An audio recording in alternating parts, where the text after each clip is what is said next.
जिनके पाप नष्ट हो गए, उन परमात्मा की कृपा का जिन्होंने दर्शन किया, दर्शन करने के साथ साथ जिनके भीतर परमात्मा ने वाणी, कविता, स्तोत्र रचना करने की शक्ति दी, उन्होंने उस पाप हर परमात्मा के गीत गाए, स्तोत्रों की रचना की और उसके कारण निरंतर उनकी कीर्ति का गुणगान किया गया।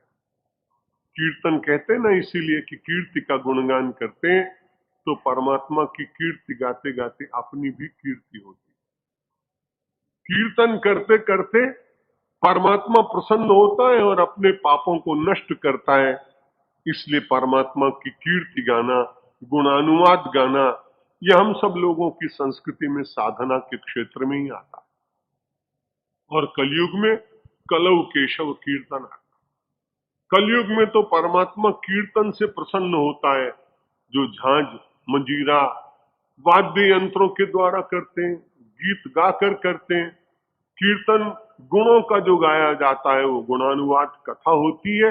एक कीर्तन संकीर्तन है जो नाम कीर्तन, और एक कीर्तन है गुण कीर्तन, जिसको श्रीमद् भागवत के द्वारा, रामचरितमानस के द्वारा, अध्यात्म रामायण के द्वारा, अन्य अन्य ग्रंथों के द्वारा परमात्मा का गुण कीर्तन किया जाता है। जिस परमात्मा का हम वर्षों से गुणगान गा रहे हैं, ये उसको चापलूसी पसंद होती तो कम से कम हमें आकर कुछ तो कहता।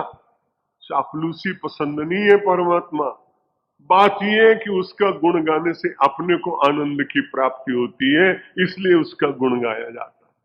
जो स्वयं पूर्ण परमात्मा है वो तो हमारे और तुम्हारे इन श्लोकों से प्रसन्न होने वाला क्या? इसका मतलब है कि हमारे श्लोक से अगर वो प्रसन्न हो रहा है तो उसकी प्रसन्नता में कहीं कमी है, और ये उसके भीतर कमी है तो वो पूर्ण परमात्मा नहीं हो सकता है।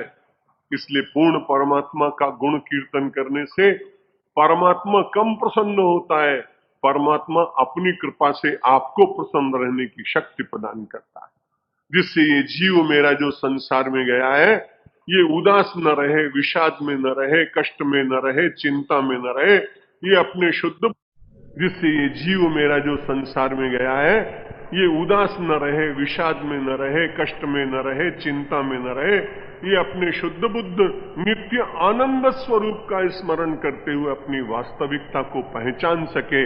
इसलिए हम सब लोग भगवान का गुणानुवाद गाते हैं।